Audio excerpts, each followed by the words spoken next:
اور بڑے اسکالر ہیں ملک کے ہمارے پیر قمر الشکور احمد صاحب، اور تیسرے نوجوان اسکالر، درجنوں کتابوں کے مصنف، اور ان کی 2-3 کتابیں تو بڑی کمال ہیں۔ وہ جو مر کے زندہ ہوئے، یہ حیات انبیاء اور اولیاء پہ بہت لاجواب ان کی کتاب، اور دیگر کتب بھی ہیں، علامہ محمد احمد برکاتی۔ اور آخر میں ناظرین کرام، میں آپ کو اس نعت خان سے منقبت بارگاہ سیدہ ام کلثوم میں سنواؤں گا، جو حضرت میاں محمد بخش رحمۃ اللہ علیہ عارف کھڑی کے دربار میں خاص طور پہ ان کو موقع ملتا ہے، اور وہاں کے محبوب نعت خانوں میں ان کا شمار ہے۔ نوجوان نعت خان ہے قاری بابر ندیم نیازی، یہ وہاں سے ہمارے پاس تشریف لائیں، آخر میں ان سے بھی ہم کلام سنیں گے۔ جی علامہ صاحب، سیدہ ام کلثوم، ویسے تو بہت زیادہ ان کے بارے میں تاریخ میں نئی واقعات۔ بسم اللہ الرحمن الرحیم، نحمد و نصلی و نسلم علی رسول الکریم۔ اللہ تعالیٰ کا لاکھ لاکھ شکر ہے کہ اللہ پاک نے ہمیں پیارے نبی صلی اللہ علیہ وسلم کے نسبت والے، تعلق والے، عظیم الشان مقام رکھنے والے حضرات کی گفتگو کے لیے آج پسند فرمایا۔ اللہ کا لاکھ لاکھ شکر ہے۔ حضرت علی کرم اللہ تعالیٰ وجہ کی زوجہ مطہرہ سیدہ خاتون جنت بی فاطمہ زہرا رضی اللہ عنہ کے بطن سے 5 بچے تھے۔ اچھا۔ حضرت امام حسن، حضرت امام حسین، حضرت امام محسن، حضرت زینب اور ام کلثوم۔ ٹھیک۔ حضرت محسن بچپن میں فوت ہو گئے تھے۔ ٹھیک۔ اچھا، یہ ایک عجیب سی بات ہے کہ یہ جتنے بھی ہمارے کابرین ہوئے ہیں، اصل ناموں سے لوگ واقف نہیں ہیں۔ ان کا اصل نام ہے زینب صغریٰ۔ اچھا۔ وہ بڑی کا زینب کبریٰ، زینب کبریٰ، یہ جیسے ابو ہریرہ کے نام سے لوگ واقف نہیں ہیں۔ ٹھیک، بالکل صحیح ہے۔ ابو صدیق کے نام سے واقف نہیں ہیں، ہاں جی۔ ایسے ہی حضرت سکینہ جو ہیں ان کے نام سے واقف نہیں ہیں، لیکن ان کی جو یہ نام مشہور ہے، ایسے ان کا نام مشہور ہے ام کلثوم رضی اللہ۔ یہ سب سے چھوٹی بچی ہیں حضرت علی کرم اللہ تعالیٰ وجہ کی۔ اچھا جی پیر صاحب، ذرا وہ آیت تطہیر کہ یہ بھی مصداق ہے۔ بسم اللہ الرحمن الرحیم۔ اہل بیت اطہار کی شان میں کلام حکیم میں متعدد آیات ہیں، جن میں سے سورہ احزاب کی یہ بابرکت آیت انما یرید اللہ لیذہب عنکم الرجس اہل البیت ویطہرکم تطہیرا۔ بے شک اللہ رب العزت کا ارادہ یہ ہے، اے نبی صلی اللہ علیہ وآلہ وسلم کے گھر والوں، تم سے ہر قسم کے گناہ کا میل جو ہے وہ دور کر دے اور تمہیں خوب پاک، صاف اور ستھرا فرما دے۔ اللہ رب العزت کے ارادہ کی عظمت اور شان کیا ہے، اس کا ذکر سورہ یاسین میں ارشاد ہوتا ہے، انما امرہ اذا اراد شیئا ان یقول لہ کن فیکون۔ پس جب وہ کچھ کرنے کا ارادہ فرماتا ہے تو وہ فرماتا ہے ہو جا، فیکون ویسا ہی ہو جاتا ہے جیسا اس کا ارادہ ہے۔ عالم اسباب میں مخلوق کے لیے تو ارادہ کے بعد عملی جد و جہد جو ہے وہ کرنا ہوتی ہے، لیکن اللہ رب العزت کا ارادہ ہی، اس کا منشا ہی جو ہے وہ حقیقت میں اس کا امر ہوتا ہے، ویسا ہی ہوتا ہے۔ ارادہ الہی جو ہے اس میں عمل شامل ہوتا ہے۔ جی شامل ہوتا ہے۔ یہ مبارک آیت گواہی دے رہی ہے اس بات کی کہ اللہ رب العزت نے اپنے پیارے حبیب صلی اللہ علیہ وآلہ وسلم کے مقدس خاندان کو تمام ہر قسم کی کوتاہیوں سے، کمی سے، کجی سے، نقص سے پاک رکھا ہے، اور یہ اللہ رب العزت کی خاص عنایت ہے حضور علیہ السلام کے بابرکت گھرانہ پر۔ اسی طرح کلام مجید میں دوسری جگہ پر حضور صلی اللہ علیہ وآلہ وسلم کی نسبت مبارک جو ہے اس کے حوالہ سے، اور حضور کے ساتھ خاص طور پر اہل بیت کے ساتھ مودت و محبت کا حکم جو سورۃ الشورى میں ارشاد ہوتا ہے، قل لا اسألکم علیہ اجرا الا المودۃ فی القربى۔ اے حبیب صلی اللہ علیہ وآلہ وسلم، آپ فرما دیجئے کہ میں تم سے دین پر کسی اجرت کا طلبگار نہیں، بس میرے قرابت داروں کے ساتھ محبت رکھو۔ بس میرے قرابت داروں سے محبت، یعنی یہ تو حکم ہے، قرآن حکیم کا حکم آ گیا کہ رسول اللہ صلی اللہ علیہ وسلم کے اعزاء کی احترام اور عزت۔ جی بسم اللہ الرحمن الرحیم۔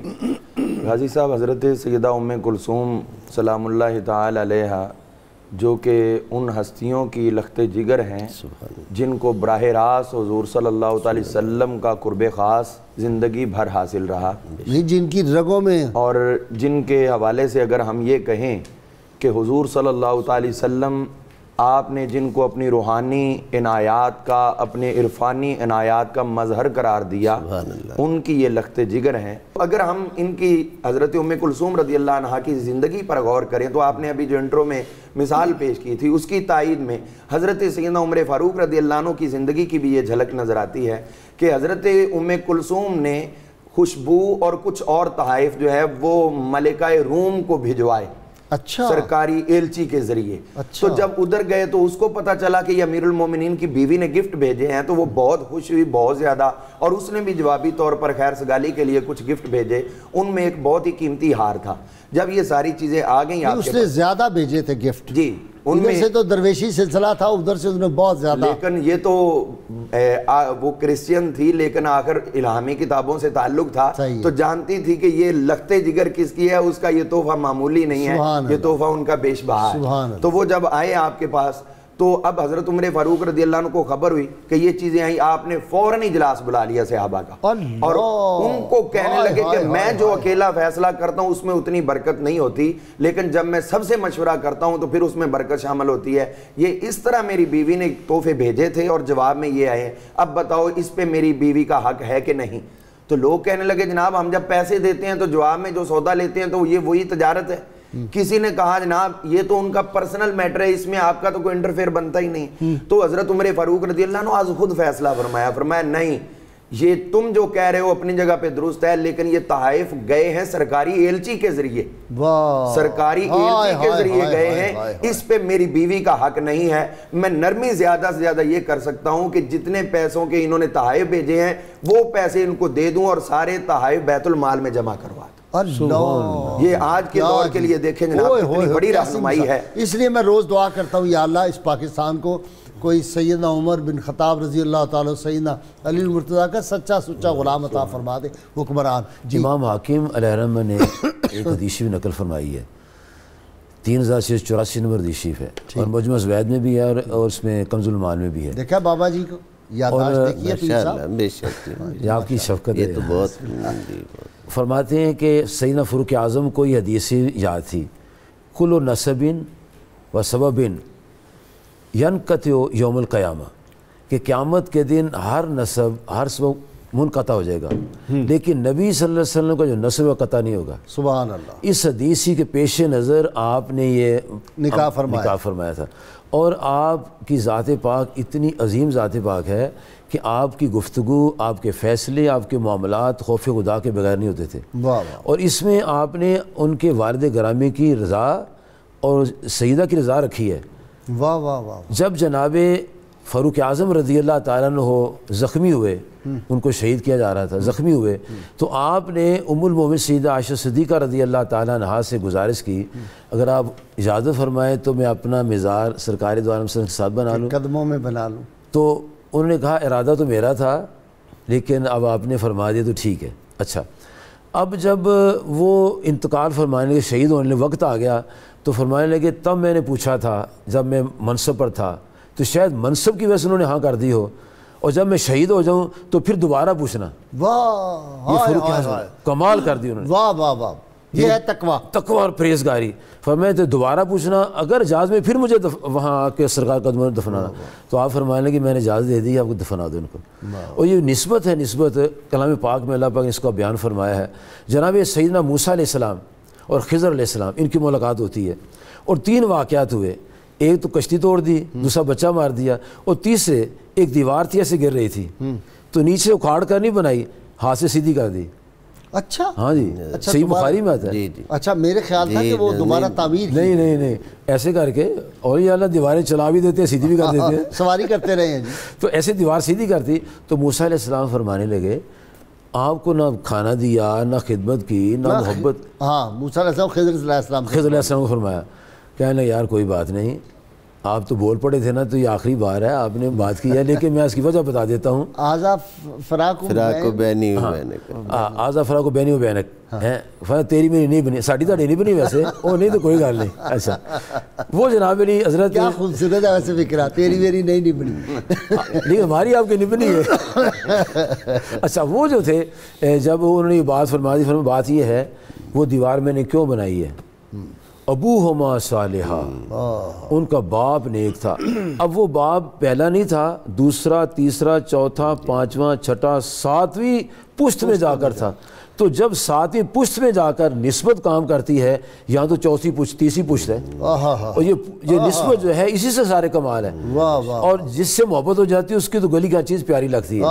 اور آپ نے اس نسبت کی بنا پر سگے طیبہ مجھے سب کہہ کے پکاریں بے دم، یہی رکھے میری پہچان مدینے والے۔ مجھے بریک لینی ہے ناظرین کرام، بہت مختصر بریک، اور ذکر پاک ان ہستیوں کا جب ذکر پاک آتا ہے تو مجھے تو بہت فخر محسوس ہوتا ہے اور ساتھ ندامت بھی ہوتی ہے کہ ہم کن کے ماننے والے تھے، ہم نے کن راہوں پہ چلنا تھا۔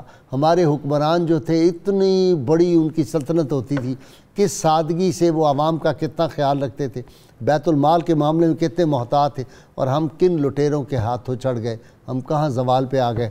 ہمارے ساتھ رہیے گا، یہ گفتگو جاری رہے گی۔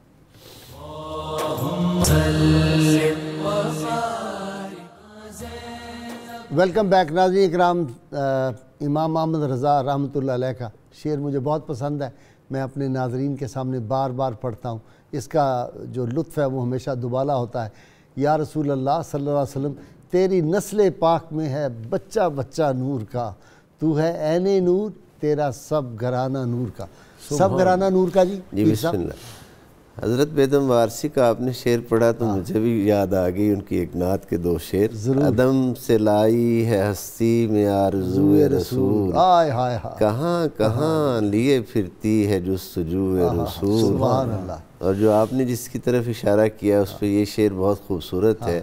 شگفتہ گلشن زہرا کا ہر گلے تر ہے، ہر گلے تر ہے، شگفتہ گلشن زہرا کا ہر گلے تر ہے، کسی میں رنگ علی اور کسی میں بوئے رسول۔ جناب رسول خدا صلی اللہ علیہ وآلہ وسلم سے براہ راست تربیت پانے کا، چونکہ آپ چھوٹی ہیں، اولاد فاطمہ الزہرا سلام اللہ علیہ میں وقت آپ کو کم ملا، اور حضور علیہ السلام کے وصال کے فوراً بعد ہی، یعنی کچھ عرصے کے بعد ہی جناب سیدہ کائنات کا بھی وصال پرملال ہوا، تو آپ کی زیادہ تر تربیت حضرت مولا علی مرتضیٰ کی اپنی نگرانی میں اور ان کی آغوش میں ہوئی ہے۔ ٹھیک ہے۔ اور آپ بھی حضرت سیدہ زینب سلام اللہ علیہ سے کم خطیبہ اور ادیبہ نہ تھیں، سبحان اللہ۔ لیکن چونکہ وقت کم ملا، چونکہ بڑی بہن موجود تھیں، اس لیے ان کی موجودگی میں تقاضۂ ادب کو مد نظر رکھتے ہوئے آپ کلام اور گفتگو بہت کم فرماتی تھیں، لیکن آپ کی فصاحت و بلاغت وہی تھی جو باب مدینۃ العلم سے وراثت میں جو وہی رگوں میں دوڑ جو باب مدینۃ العلم سے بے شک وراثت ویسے میں میرا آتی تو تھی۔ دل نہیں کرتا، آپ تو جانتے ہیں نا کہ خون کا لفظ یوز کرنا، میں تو کہتا نور ہی ان کی رگوں میں بے شک بے شک۔ آپ اکثر فرماتے ہیں کہ نور مصطفیٰ صلی اللہ علیہ وآلہ وسلم ہی جلوہ گر تھا، اور اس میں شک بھی کوئی نہیں ہے جی۔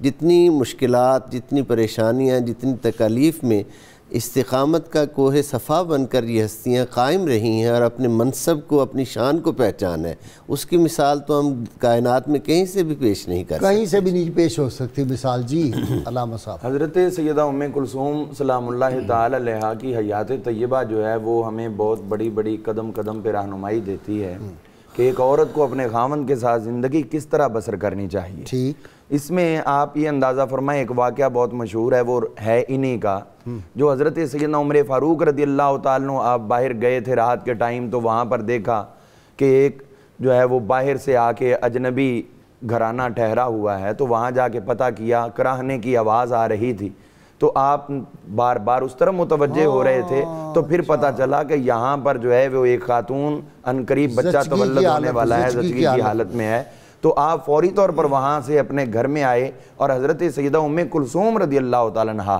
ان سے کہا کہ اللہ تعالیٰ جب نیکی کا موقع دیتا ہے تو نیکی کرنی چاہیے کہ نہیں؟ تو انہوں نے کہا ضرور کرنی چاہیے۔ تو آپ فرمانے لگے اب موقع آ گیا ہے، باہر یہ حالات ہیں، ایک قافلہ آ کے ٹھہرا ہے، ایک خیمہ لگا ہوا اور وہاں یہ کیفیت اور ان کو کوئی بھی میسر نہیں، اور میں یہ چاہتا ہوں کہ یہ نیکی تم بھی حاصل کرو اور میں بھی حاصل کروں۔ تو وہ فوری طور پر تیار ہوئی۔ حضرت عمر فاروق رضی اللہ عنہ کسی غلام کو نہیں بلایا، آٹے کا تھیلا اپنی کمر پہ اٹھایا اور گوشت بھی پکڑا دوسرے ہاتھ میں اور لے کر وہاں پہنچ گئے، اور اب اس کو بتایا نہیں کہ میں امیر المومنین ہوں، اس کو تو یہ لگا کوئی اجنبی مسافر ہے جو ہمارے ساتھ تعاون کر رہا ہے۔ وہاں سے آگے جب گئے ہیں تو اندر آپ تشریف لے گئیں اور باہر آپ اس کے خامند کا دل بہلانے کے لیے گفتگو کرنے لگے تاکہ اس کے ذہن میں بوجھ نہ پڑے کہ اندر پتہ نہیں کیا. اور کتنی دلداری فرما رہے ہیں, امیر المومنین ہو, خلیفۃ المسلمین ہو, 26 لاکھ مربع میل کا حکمران, اور ایک اجنبی کے ساتھ اتنا حسن سلوک. اور پھر پتہ کب چلا جب اندر سے آپ نے آواز دی, امیر المومنین اپنے دوست کو مبارک دے دیں کہ اللہ تعالیٰ نے اس کو بیٹا عطا فرما دیا. تو یہاں پہ اس کو پتہ چلا تو وہ گھبرا گیا. امیر المومنین آپ نے اس کو دستے شفقت رکھا, فرمایا گھبراؤ نہیں, یہ تو میرا ایک فرض تھا جو میں نے ادا کر دیا ہے. اب یہ دیکھیں کس قدر عظیم مثال ہے جو حضرت سیدہ ام کلثوم کی حیات طیبہ سے بھی ملتی ہے. اور کیوں نہ ہو کہ وہ بیٹی کس کی ہیں اور اب بیوی کس کی ہیں, دونوں شخصیات جو ہیں نجیب الطرف ہیں. اسی طرح حضرت ہمارے یہاں تو حکمران کی بیٹی نے اگر کسی علاقے میں جانا ہو تو پہلے وہاں پہ کروڑوں روپیہ خرچ کر کے سڑک بنائی جاتی ہے, پھر وہاں پہ پتہ نہیں کتنے پولیس والے کھڑے کیے جاتے ہیں, اور پھر ہٹو بچوں کی آوازیں آتی ہیں, پھر لوگوں کا جینا اس علاقے میں محال ہو جاتا ہے, اور پھر محترمہ تشریف لے آتی. جی ہاں, پھر تشریف تو حضرت سیدنا عمر فاروق رضی اللہ عنہ کا وہ واقعہ جو بڑا مشہور ہے, یا ساریت الجبل, اور یہ آپ کی خلافت کے آخر کا واقعہ ہے. تو اس میں یہ ہوا کہ وہ ایلچی آیا آپ کی خدمت میں آپ کو بتانے, اور اتفاق یہ کہ حضرت عمر فاروق رضی اللہ عنہ مدینہ کے لوگوں کو بٹھا کے کھانا کھلا رہے تھے, اس وقت خود سرو کر رہے تھے. اچھا, خود آپ ایک ایک چیز پکڑا رہے تھے اور بہترین کھانا پکا ہوا تھا, اور وہ بھی آ کے ان میں بیٹھ گیا. آپ نے اس کو بھی کھانا کھلایا. جب آپ کھلا کے جانے لگے تو پیچھے وہ بھی آپ کے چل پڑا. چلتے چلتے جب آپ گھر میں گئے تو وہاں جا کر آپ تشریف فرما ہوئے, فرمایا کیسے آئے ہو؟ اس نے بتایا کہ میں تو جناب حضرت ساریہ کی طرف سے آیا ہوں جن کو آپ نے آواز دی تھی اور انہوں نے خیال کیا تھا اور اللہ نے کامیابی عطا فرمائی. تو آپ نے فرمایا اچھا آ جاؤ ادھر میرے پاس بیٹھو. اندر سے اپنی یہی زوجات رضی اللہ عنہا کو آواز دی کہ کچھ کھانا پیش کرو. باہر مرغن کھانا دیا, اور جب آپ کے سامنے کھانا آیا تو زیتون اور نمک, صرف زیتون اور نمک, اس کے ساتھ آپ کھانا کھانے لگے, اور روٹی بھی خشک ہوئی. تو وہ دیکھ کے حیران ہو گیا, بھی آپ تو وہاں سے بھی کھا سکتے تھے, ادھر گھر میں یہ والا کھانا. تو آپ نے فرمایا وہ مدینہ طیبہ کے رہنے والوں کا بیت المال کا حق ہے, اور میں بیت المال سے جو پیسے لیتا ہوں اس کی یہ کمائی ہے, اور اس سے کھانا میرا. اسی طرح حضرت سیدنا کیا جی, تیری خاک میں ہے اگر شرر تو خیال فقر و غنا نہ کر, کہ جہاں میں نان شہیر پر ہے مدار قوت حیدری. وہ بھی تو جو کھاتے تھے نا خلیفۃ المسلمین علی المرتضیٰ, شیر خدا جو ہے وہ جو کی روٹی سادہ کھاتے. اور پھر یہ بھی تو سبق ہے نا جی کہ اگر ہم اپنی بچیوں کو گھر میں اس طرح کی تربیت دیں گی تو وہ کسی بھی ماحول میں ایڈجسٹ ہو جاتی. اور اگر گھر میں ہم تربیت بڑے ہائی لیول کی کریں اور شادی کے بعد خدا نہ خواستہ حالات ذرا کمزور کے گھر میں چلی جائے تو وہ تو رہے گی نہیں وہاں پہ. جی ذرا جی, اب یہ جتنی باتیں ہو رہی ہیں اس سے پتہ چلتا ہے کہ اتنے بڑے شہنشاہ مشکل کشا یہ خود اختیاری سے معاملے تھے. ہاں, فقر اختیاری تھا, مجبوری نہیں تھی. نہیں جی, چاہتے تو وہ تو جنت کے جب انگور بے موسم ان کی اولاد منگوا لیتے. جب ان کے نواسے ہاتھ بڑھا کے سیب توڑ سکتے ہیں تو وہ کیا نہیں کر سکتے تھے, لیکن انہوں نے قوم کو ایک نمونہ دینا تھا, اس لیے ایسے تھا. اچھا اب ادھر دیکھیں سیدنا عبد القادر جیلانی بڑے پیر صاحب. جی مجھے بڑا مزہ آتا ہے پیرانے پیر. جب میں بڑے پیر صاحب کہتا ہوں نا, اس میں ایک خاص لطف ہے. بڑے پیر صاحب جو تھے انہوں نے بھی تو بادشاہ نے کہا جی کوئی دکھائیں, بڑی آپ کی کرامتیں میں سن رہا ہوں. ہم نے کہا کیا دیکھنا چاہتے ہو؟ ہاتھ اٹھایا, بے موسم سیب 2 آ گئے, اور بادشاہ کو جو پکڑایا اس میں سے کیڑے نکل آئے, جو آپ کا تھا خوشبودار تھا. اس نے کہا یہ کیا ہوا؟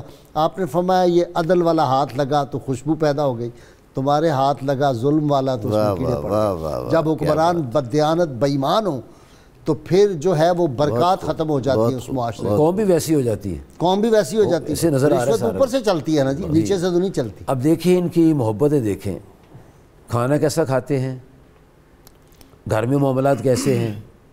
اور جناب سیدنا فاروق اعظم رضی اللہ تعالیٰ جب سرکاری کام کرتے تو 2 دیے جلتے ہیں, جب اپنا کام کا 1 دیا بجھا دیتے ہیں.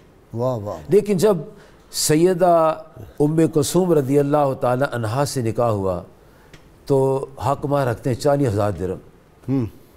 اس سے پتہ چلتا ہے کہ نسبتوں کے حساب سے حق مہر بھی حساب ہونا چاہیے, صحیح ہونا چاہیے.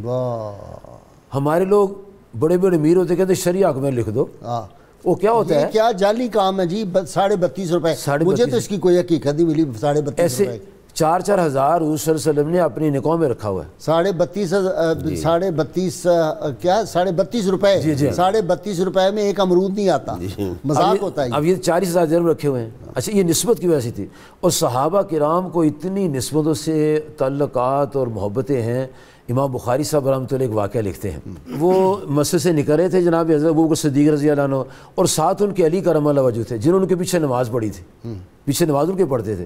جب باہر ہے تو دیکھا کہ امام حسن جو ہیں فرال حسن یالواسبیان بچوں کے ساتھ کھیل رہے ہیں. تو فحمل آلات کے ہی آپ نے اٹھا کے اپنے کندھے پر بٹھا لیا اور کہنے لگے حسن تجھ پر میرے باپ قربان ہو جائے. بے ابھی حسن تم میرے باپ قربان ہو جائے تو پر, تجھے دیکھتے ہو سرکار کانا صلی اللہ علیہ وسلم نظر آتے ہیں. اچھا اب یہ جو انہوں نے محبت کی تو جناب سیدنا امام حسن رضی اللہ تعالیٰ عنہ نے اس محبت کا کیا جواب دیا. جب ان کی شادی ہوئی تو گھر والے نے پوچھا اس کا نام کیا رکھنا ہے. فرمایا بچپن سے سوچا ہوا نام ان کا کیا, پھر اس کا نام ابو بکر رکھیں گے. انہوں نے پھر ابو بکر نام رکھا امام حسن رضی اللہ عنہ نے, اور پھر یہی ابو بکر بن حسن کربلا میں شہید بھی ہوئے ہیں. ہاں جی حضرت سیدہ ام کلثوم سلام اللہ تعالی علیہا کی زندگی کو ہم دیکھتے ہیں تو صحابہ اکرام رضوان اللہ علیہ مجمعین ان کے ایک وصف پر بہت زیادہ اعتماد کرتے تھے کہ یہ رازدار بہت زیادہ تھے, راز لیک نہیں کیا کرتی تھیں. حضرت حکمرانوں کی جو خاندان کے لوگ ہوتے ہیں ان کو ایسے ہونا چاہیے. حضرت سیدنا عمر فاروق رضی اللہ عنہ آپ کی صحبت میں رہیں, بعد میں حضرت اون کے ساتھ شادی ہوئی, اس کے بعد حضرت محمد سے شادی ہوئی, اس کے بعد حضرت عبداللہ کے ساتھ شادی ہوئی, یہ تینوں بھائیوں کے ساتھ الگ ترتیب شادی ہوئی.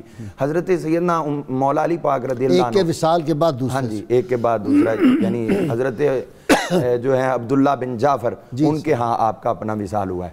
حضرت سیدنا مولا علی پاک رضی اللہ عنہ جب حکمران بنے, امیر المومنین بنے, تو اس وقت یہ ہوا کہ حضرت عبداللہ بن عمر رضی اللہ عنہ چپکے سے ان کو بتا کے, صرف حضرت ام کلثوم کو بتا کے عمرہ کرنے نکل گئے. تو اب وہ حالات ایسے تھے جب حضرت عثمان غنی رضی اللہ عنہ شہید ہوئے ہیں ابھی تازہ, تو کسی نے ندا دی کہ جو ہم اس وقت ہو گیا ہے معاملہ وہ جمل سے بھی بڑا ہو چکا ہے, وہ فلاں سے بھی بڑا, فلاں سے بھی بڑا, اور بڑے عجیب انداز میں ندا ہو رہی. کیا ہوا؟ انہوں نے کہا عبداللہ بن عمر جو ہیں وہ نکل کے شام چلے گئے. اور یہ ندا ہو گئی پورے مدینہ منورہ میں. حضرت مولا علی پاک خود باہر نکل آئے اور آپ نے لوگوں کو جمع کیا اور فرمایا جاؤ پیچھے دوڑو عبداللہ بن عمر کے, اس کو روکو کہ وہ شام نہ جائے. تو ادھر جو ہے یہ آواز حضرت ام کلثوم رضی اللہ تعالیٰ عنہا کے پاس پہنچی گھر میں, تو آپ فوری طور پر باپردہ ہوئیں. گھر چونکہ دور تھا تو سواری پہ بیٹھیں اور سواری پہ بیٹھ کے وہاں پہ پہنچی جہاں حضرت مولا علی پاک رضی اللہ عنہ موجود تھے. وہاں جا کے کہنے لگی ابا جی یہ آپ کیا کر رہے ہیں؟ ان کا بھی عبداللہ بن عمر جو ہیں وہ تو نکل کے شام چلے گئے ہیں اور مجھے خبر ہوئی اور میں لوگوں کو بھیج رہا ہوں کہ ان کو لے کے آؤ. تو وہاں پہ حضرت سیدہ ام کلثوم کہنے لگی ابا جی یہ بات نہیں ہے, آپ اس طرح نہ کریں, یہ مسئلہ نہیں ہے. آپ نے فرمایا پھر کیا ہے؟ آپ کہنے لگی کہ وہ جدھر آپ سوچ رہے ہیں ادھر نہیں گئے, اس کے اپوزٹ سائیڈ دوسری طرف میں گئے. تو اب مولا علی پاک نے اصرار نہیں کیا کہاں گئے ہیں وہ, کس طرح گئے. آپ نے اتنی بات فرمائی لوگوں سنو, نہ میری بیٹی جھوٹی ہو سکتی ہے نہ اس کو جھڑلایا جا سکتا, لہٰذا تم سب اپنی اپنی پوزیشنوں پہ واپس آ جاؤ. وہ سارے واپس آئے. آپ نے فوری طور پر یہ راز نہیں ظاہر کیا کہ وہ مدینہ شریف سے نکل کے مکہ چلے گئے عمرہ کرنے کے لیے, نہیں, بس اتنی بات کہی. تو اس کے بعد جب گھر میں آئے کچھ وقت گزرا تو آپ نے فرمایا وہ کہاں گئے؟ تو آپ فرمانے لگی کہ عبداللہ بن عمر مجھے بتا کے گئے تھے کہ میں عمرہ کی سعادت حاصل کرنے مکہ مکرمہ کی طرف جا رہا ہوں. آج کے سوال کا وقت ہو گیا. ناظرین کرام, ہم ہر روز آپ سے سوال پوچھتے ہیں, جو صحیح جواب دیں ان کو کسان آئل کی جانب سے گفٹ پیش کیا جاتا ہے. آج کا سوال سیدہ ام کلثوم بنت سیدنا علی المرتضیٰ شیر خدا کی والدہ ماجدہ کا کیا نام تھا؟ گزشتہ سوال جو ہم نے آپ سے پوچھا تھا حضرت امام جعفر صادق علیہ السلام کے والد ماجد کا حضرت امام باقر علیہ السلام اس میں مبارک تھا. درست جواب جنہوں نے سب سے پہلے دیے ناظرین کرام ان کے اسماء مبارک ہیں محمد نعیم فیصل آباد, احمد بخش سعید کراچی, طارق بھٹی پاک پتن, علی اصغر گجرانوالہ, رخسانہ حر کراچی, منظور احمد شیخو پورہ, سیدہ نگت بطول سرگودا, سید وقار علی شاہ اٹک, ڈاکٹر منظور احمد اکاڑا, محمد خاور راول پنڈی, زیغم عباس اسلام آباد, شکیلہ لاہور. جی علامہ آپ فرما رہے تھے, آپ کی بات مکمل ہو گئی. مکہ مکرمہ گئے تھے. ہاں جی, تو یہ میں اس سے یہ عرض کر رہا ہوں کہ صحابہ اکرام ان پہ اعتماد کرتے تھے کہ یہ رازدار ہے, راز ظاہر نہیں کرتی. اور پھر ایک دفعہ حضرت عمر فاروق رضی اللہ عنہ جب گھر آئے تھے تو آپ کو روتا ہوا پایا، تو آپ نے فرمایا کیا ہوا؟ تو آپ اتنے غصے میں تھیں، یہ خاوند کے ساتھ بیوی کی محبت کا ایک بہترین جو ہے وہ نمونہ ہے، آپ وہاں پر اتنے کرب میں اور دکھ میں تھیں کہ آپ فرمانے لگیں، وہ کعب احبار کی طرف اشارہ کر کے کہنے لگیں یہ یہودی آپ کے بارے میں بات کر رہا ہے کہ نعوذ باللہ عمر جو ہے وہ جہنم کے دروازے پہ کھڑا ہوا ہے، تو اس وجہ سے مجھے دکھ ہوا ہے، تکلیف ہوئی کہ میرے خاوند کو ایسا کہا جا رہا ہے۔ تو آپ نے فرمایا کہ آپ گھبراؤ نہیں، اللہ تعالیٰ بہتر جانتا ہے کہ میرے لیے اس نے کیا کیا اجر تیار کیے ہیں۔ اور پھر کعب احبار کو طلب فرمایا تم نے یہ بات کہی ہے؟ کہنے لگے جی کہی ہے۔ آپ نے فرمایا کیوں کہی؟ انہوں نے کہا کہ ہم نے اپنی کتابوں میں پڑھا تھا کہ عمر جو ہیں وہ جہنم کے دروازے کے آگے کھڑے ہوں گے اور جو لوگ جہنم میں گر رہے ہوں گے ان کو جہنم میں گرنے سے بچا رہے ہوں گے۔ تو یہ جہنم سے بچانا جو ہے عمر فاروق رضی اللہ تعالیٰ عنہ ان کی وہ خوبی اور وصف ہے جو پہلی کتابوں میں خود اللہ تعالیٰ نے بیان فرما دیا ہے۔ تو حضرت سیدنا عمر فاروق رضی اللہ عنہ آپ کی شہادت ہوئی اور حضرت مولا علی پاک کی شہادت ہوئی، تو حضرت ام کلثوم کہا کرتی تھی کہ میں وہ عورت ہوں جس کا خاوند فجر کی نماز پہ امیر المومنین تھا اور شہید ہوا، اور میں ہی وہ عورت ہوں کہ جس کا باپ امیر المومنین تھا اور فجر کی نماز پہ شہید ہوا۔ اللہ تعالیٰ نے یہ جو شرف ہے وہ مجھے عطا فرمائے ہے۔ اسی طرح حضرت سیدہ ام کلثوم سلام اللہ تعالی علیہا، آپ کی اس حیات طیبہ کو ہم دیکھتے ہیں تو ہمیں یہ بھی پتہ چلتا ہے کہ آپ اپنے بچوں کی بھی اسی طرح تربیت فرماتی رہی ہیں۔ خود آپ کے جو پیار محبت کی جو فضا آپ قائم کرتی تھی، آپ کے بیٹے حضرت زید رضی اللہ عنہ، یہ جناب زید کی کتنی عمر میں وصال ہوا تھا ان کا؟ یہ تقریباً ان کی عمر جو تھی نا وہ 30 سال سے اوپر ہی تھی اس وقت۔ ہاں جی، تو آپ رات کے ٹائم آ رہے تھے تو جنت البقیع کے پاس جو ہے وہ کچھ لوگ جھگڑ رہے تھے، تو آپ فوری طور پر ان کا جھگڑا ختم کرانے کے لیے درمیان میں کود پڑے اور ان کو روکا، اور ادھر سے وہ ڈنڈے چل رہے تھے تو آپ کے سر پہ ایک ڈنڈا لگا جس سے آپ شدید زخمی ہوئے، گھر میں آئے، اور پھر اسی زخم کی وجہ سے حضرت زید کا وصال ہونے لگا۔ تو کسی نے پوچھا کہ آپ بتائیں آپ کو ڈنڈا کس نے مارا ہے؟ امام علی مقام سیدنا امام حسین رضی اللہ عنہ پاس کھڑے تھے۔ آپ نے فرمایا بھائی یہ تم نے نام نہیں لینا کسی کا، اگر نام لوگے تو ہو سکتا ہے اندھیرے میں تمہیں دیکھنے میں غلط فہمی ہوئی ہو اور نہ حق اس کی جان چلی جائے۔ بہت شکریہ علامہ صاحب آپ کا بھی، پیر صاحب آپ کا بھی بہت شکریہ، علامہ صاحب آپ کا شکریہ۔ ناظرین اکرام، بہت مختصر سا وقفہ اور بہت خوبصورت میں نے ایک آپ کو سنوانی ہے منقبت ہمارے ساتھ۔ ویلکم بیک ناظرین اکرام، کتاب الشفا سے نسخے کا وقت ہو گیا۔ پھلوں میں برکت کے لیے اللہ تعالیٰ کے اسم مبارک الرحمانوں کو 11 بار مٹی کے برتن پر لکھ کر اور دھو کر وہ پانی کسی درخت کی جڑ میں ڈال دیا جائے تو درخت کے پھل میں برکت ہوتی ہے۔ شرط یہ ہے کہ اول و آخر 11 مرتبہ کوئی بھی درود پاک جو آپ کو آتا ہو وہ ضرور پڑھیں، یہ کم سے کم تعداد ہے۔ سیدنا علی المرتضیٰ شیر خدا فاتح خیبر رضی اللہ تعالیٰ عنہ فرماتے ہیں جو کوئی سخاوت اختیار کرتا ہے وہ لوگوں میں سردار اور بزرگ ہو جاتا ہے۔ ناظرین کہ آپ بہت خوبصورت آواز میں قاری بابر ندیم نیازی جو ہیں وہ بارگاہ سیدہ ام کلثوم میں منقبت پیش فرمائیں گے، اور اس سے پہلے ناظرین کہ ہم نعرہ ہم نے بھولنا نہیں ہے، گلی گلی کوچے کوچے پاکستان کے دشمنوں کے سینوں میں تیر اور تلوار کی طرح لگتا ہے، اور نعرہ اللہ کے فضل سے اسی جوش و خروش سے جب تک ہماری زندگی ہے یہ لگتا رہے گا تا قیامت انشاءاللہ لگے گا۔ تیار ہو جائیے نعرہ لگانے کے لیے، میرے تینوں مہمان، میرے سامعین، ناظرین سب مل کے نعرہ لگائیں گے۔ پاکستان کا مطلب کیا؟ لا الہ الا اللہ محمد الرسول اللہ صلی اللہ علیہ وسلم۔ جی بابر ندیم۔ فاطمہ زہرا کی ہیں تصویر بنت مرتضیٰ، فاطمہ زہرا کی ہیں تصویر بنت مرتضیٰ، جن کو حاصل ہے ہر ایک، جن کو حاصل ہے ہر ایک توقیر بنت مرتضیٰ، فاطمہ زہرا کی ہیں تصویر بنت مرتضیٰ،